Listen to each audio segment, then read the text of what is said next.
Welcome back. સોમનાથથી શરૂ થયેલી કોંગ્રેસની ખેડૂત આક્રોશ યાત્રા ગત મોડી રાત્રે જૂનાગઢના કેશોદ પહોંચી હતી।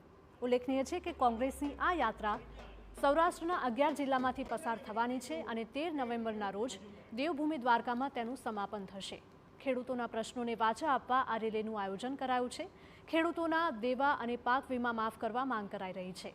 કોંગ્રેસ નેતા અમિત ચાવડાએ જણાવ્યું હતું કે સરકાર ખેડૂતોની વાત ન સાંભળતા ખેડૂતોમાં રોષ છે અને જો માંગ ન સંતોષાય તો આવનારા સમયમાં ઉગ્ર આંદોલન કરવાની ચીમકી ઉચ્ચારી હતી। सरकार तात्कालिक जो खेडूतोना संपूर्ण देवा माफ नहीं करे तो आवनारा दिवसों में आक्रोश रस्ता पर आंदोलन में परिवर्तित थवानो छे अने सरकार जो खेडूतोनी वात नहीं सांभळे तो सरकार ने पण जवानो वारो आवशे। तो खेडूत आक्रोश यात्रा के जेमां मोटी संख्या में खेडूतो जोड़ाया छे। गत मोडी रात्रे जूनागढ़ना केशोद पहोंची हती आ यात्रा।